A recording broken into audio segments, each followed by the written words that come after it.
I'm Dr. Craig Chalquist. Do not become angry. That's what we're going to talk about. There is in Islam a body of literature called the Hadith, the sayings of Muhammad. And there's a science that extends back for centuries about where the sayings came from, who recorded them, and things like that. It's very elaborate. And so this saying is, which I'll shorten a little bit, is on the authority of al-Bukhari. And the story goes that someone approached the Prophet and said, "Advise me." And he said, "Do not become angry." So, what's interesting to me for our purposes is that, this phrase, "do not become angry," it's translated in different ways from the Arabic. Do not be angry, do not get angry, do not become angry. But I've never seen a translation that says, "do not feel angry." And that is an important distinction. To become angry, to be angry, is to be possessed by anger. And it's not to feel angry. In fact, the problem with people who, whether that's us or somebody else, we say, "this person has an anger management problem," or "I have an anger management problem." The problem there is an inability to sit with and feel anger. And when we don't do that, we become it and act it out. So we're going to talk about that a bit because managing your anger is a spiritual practice for a lot of reasons. So I want to distinguish between a couple of different kinds of anger. And I'm roughly paralleling what Erich Fromm said years ago in his book, The Anatomy of Human Destructiveness. It's an amazing book. And what he pointed out there, and which I'm going to go into here, is that there's two different kinds of anger that we commonly lump into one category and just call it anger or rage or what have you. So there's defensive anger, which has to do with somebody crashes our boundaries, mistreats us, lies to us, betrays us, whatever it is, and we get angry. Feel angry. So that's one kind. And Fromm refers to this as benign aggression. The other kind has to do with fragile egos. And he calls it narcissistic anger or malignant anger. And we're not diagnosing here. We're not saying that this is the kind of anger that only narcissists have, because it's not. We're all subjected to it at one time or another.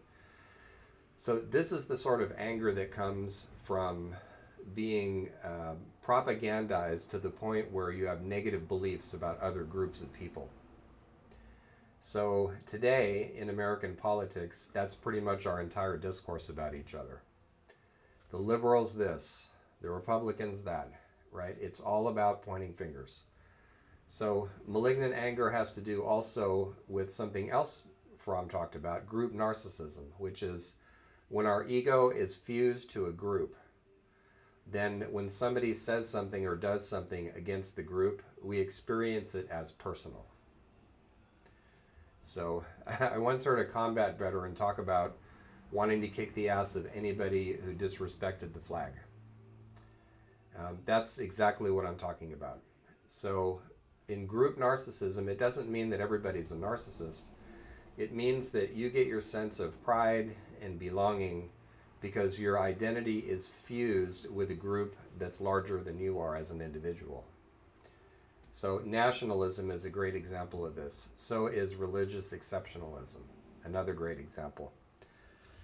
So the thing about anger of either kind, but especially the second kind, because it's more common, is first of all, anger is highly contagious. So when you're angry about something, and some commentator or somebody in social media or a reporter or whatever it is, a reformer, a politician, they start saying it's them that's the problem. Those people over there, right? So because anger is so displaceable, it's really easy to take your anger and start directing it at them because now you have permission to, right? And this is what manipulators do. They take your anger, the fuel of your anger, and they direct it at a convenient target so they can manipulate you.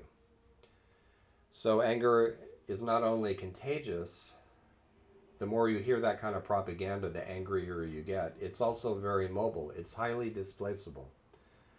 So much so that years ago, when I spent 6 years training and then running men's groups for men who were violent. So all the guys in my groups had either committed assault or other forms of violence all the way up to murder. And then they were referred after their sentencing and jail time or prison time, they were referred into our groups. And we counseled them in the ways of being peaceful. And so in these groups, oftentimes we did an exercise with the men where we would have them check in about who did you go off on this week. So oftentimes men were angry for a lot of reasons. They didn't have enough money, or they had bosses who mistreated them, or families who mistreated them, or whatever the reasons were. And so they would displace that anger onto convenient targets who couldn't fight back. So we would actually have them write them down. So who was it this week? A cashier? Someone at the grocery store? Road rage? Who did you go off on this week? And what was that about? And so in that way we taught them about the displaceability of anger, how mobile it is. And another thing about anger too is that it's a bit like a storm. You know, a storm is caused by an instability in the atmosphere, and the storm continues to rage until the instability adjusts itself and conditions return to what they were before. And so likewise, when you're in the grip of a rage, it can't blow out immediately, usually. Under some strange circumstances it can, but usually it has to go until it finally peters out. So it's very important to understand how to manage yourself when you're in that state, and also what's going on with other people when they're in that state too. So some of the things that our guys often did, and that everybody does, the guys were often in the group, they would often say, the difference between me and everybody out there who didn't do jail time is I got caught, which is often true, but not always. So they made 4 moves that I see other people do all the time.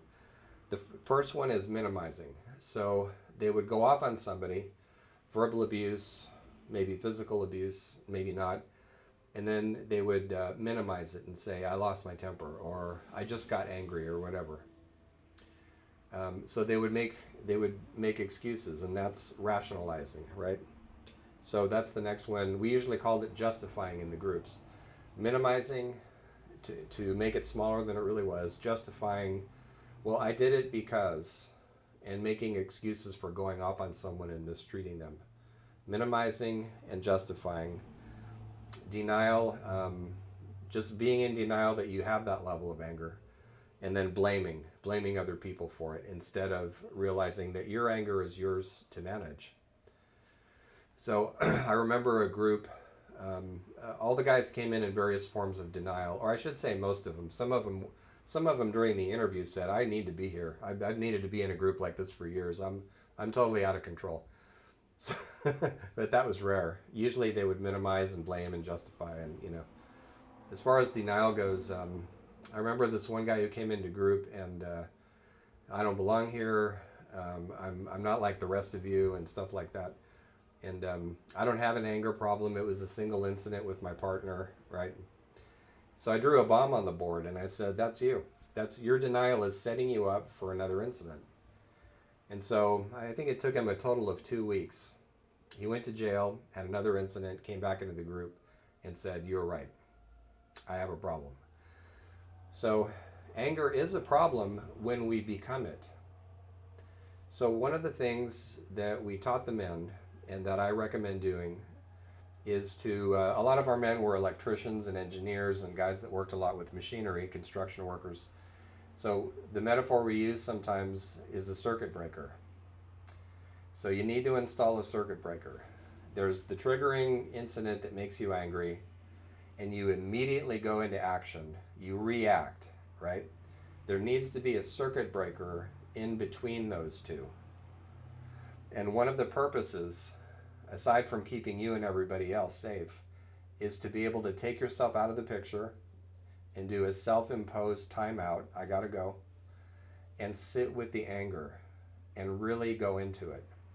Not to pump yourself up, not to do negative self-talk and blame other people, oh, she pissed me off again and all that. But in order to really feel the anger. And so that's why I like the distinction I started with. Do not become or get or be angry. Not do not feel angry, which is a different psychology. So in group, oftentimes we would test the guys a bit. We would prod them a bit and watch them go off, and then teach them how to contain it. And I remember several groups over the years where somebody would make a comment in group, a guy would get angry, or we would confront them and they would get angry, and I'd say, okay, perfect moment, all right? I want you to breathe your way through this. I want you to sit with the anger, talk to us about what you're feeling, where it comes from, and sit with it. And they would break out into sweat, and a lot of them would burst into tears. And the stereotype in patriarchal cultures is that women are the ones who are emotional. It's complete projection. I've seen this happen, I don't know how many times, where a man confronted with his anger would start crying. And now there's something to be careful of here from a therapeutic standpoint. And when I would train therapists in anger management techniques, I always raise this. So there's a number of therapy stereotypes or therapy canards in existence. And one of them is underneath anger is sorrow. Okay, that's often true. But a lot of the times, especially with men who have a great deal of anger, well, everybody actually, not just men, there is such heat in it. It's so powerful that it's actually easier to be sad. So what I would say, by way of a correction or a clarification, is that underneath anger is injury. That's true. It's usually an unconscious wounding, or it's a wounding that people are aware of, but they haven't really healed from it. And sadness is one of many emotions, and there are people who are more in touch with their anger than their sadness. No question about that. But in the case of a lot of these men, it was exactly the anger they were afraid of. That's why they were in denial. Some of them, not all of them. So the circuit breaker pauses what's going on. And part of using it was teaching the guys in group not only to impose timeouts on themselves, but to monitor their reactions, their body reactions, their emotions. And we would teach them and train them every time you have a difficult conversation with somebody, no matter how fast it escalates, the first thing to do is monitor yourself. How fast is your heart beating? Are you breathing more deeply? Are you staring at the other person? And then we give them a lot of body signals to look at. And so once all those started coming online, we would tell them, okay, internally, you need to be telling yourself, I have to be prepared to leave. Because we know what the outcome is going to be if you don't, right? You'll explode. So we taught them an anger scale to help with this, and have them practice in group. And so that's the circuit breaker, where they start getting pumped up and angry, and then they say, I'm sorry, I have to go. We'll pick this up later. And we always told them too, don't use timeouts to punish your partner, because that's not a timeout. That's abuse, right? One guy, he came back to group and was all proud of himself, and he said, I took my time out. I started getting pumped and I took my time out. And we said, great, how'd you do it? And he said, I went fishing for a week. And we were like, that's not a timeout, that's punishment, that's passive aggression, okay? So we need to retrain you a little bit. So I don't mean that. That's not a circuit breaker. But the circuit breaker, taking yourself out of the situation and sitting with your anger, helps you watch the movement of anger itself, which, if you're not used to doing this, is difficult to do and painful. And it brings up a lot of other feelings like sadness, betrayal, other things, old feelings that haven't been healed and dealt with yet. And it's hard to stay with. I recommend doing it with a therapist if you're not used to it. But what you'll see when you sit with the anger is that it starts turning into passion. It begins to move, and it becomes fuel. It becomes energy for action instead of reaction. So once you've gone through that process with anger, tracing the roots of it, understanding where it comes from, allowing the body time to cool down with it, things like that, then you're in a position to act instead of react. And sometimes the source of anger is a real injustice. It needs to be dealt with. I had a lot of guys in my groups who had bullies like them for bosses. And they'd get bullied, and it would take them a weekend to really recover and, okay, what do I need to do about this? I can't stay in this job. I'm not safe there. I need something else, right? I don't deserve this. But it's a process. So part of this too is to be able to express the anger in a way that's safe and appropriate, and we gave them skills for that as well. So one thing that talking helps do, and putting it into language somehow, is that if you can do that in a way that's safe and sane, you're much less likely to go to abuse, whether that's verbal or physical. So to be able to sit with the anger, understand where it comes from, watch its movement, and then go to expression is part of the process of coming to terms with anger. So I want to mention too that in seeing many guys go through this and experiencing, of course, my own version of it, part of that is a path of maturation. It helps us mature emotionally to be able to deal with anger like that. And it helps us learn that when we've done that, we can also deal with other feelings that way too. Guilt, sadness, other things that perhaps we've repressed. It's the same with them in the sense that when you sit with an unpleasant emotion, there's no such thing as a negative emotion. They're like facts of nature that we feel in the body. When you sit with one of them for long enough, it too will move and take you in productive directions. And there's something very empowering about that. A lot of the people I've worked with some women too, have a fear of their own anger because they're used to going off on people. They have a pattern of doing that and losing friends, losing partners, fighting with family. And there's a scary feeling of, I don't know when I'm going to go off. I'm like a volcano. And so once you learn to manage it, it replaces that kind of scared, helpless feeling with a sense of empowerment. Because you're taking charge of something that's hard to take charge of, and that's part of maturing, both psychologically and also spiritually. I often think of, there's a Maori piece of folklore that talks about this. And in this old story, there's a man who, I think he's a tribal chief, but I'm not sure. I think that's right. Anyway, he ends up with a woman who he hits at one point, and she leaves. She gets, you're not going to do this a second time, and she leaves. So he has to go on this underworld pilgrimage to find her, and he's sincerely regretful, as a lot of violent men are. Regret doesn't stop violence, only working through it does. And he goes to the underworld, and one of the people he encounters is her father. And her father, too, is an elder. And one of his jobs is to make the tribal marks on the faces of Maori people. And part of that is, it's an initiation procedure that marks your adult membership. So there's a hint, at least for me, when I hear this story spoken or I see it. To me, there's this hint that the chief who went down to the underworld isn't really a grown-up yet. Not emotionally, right?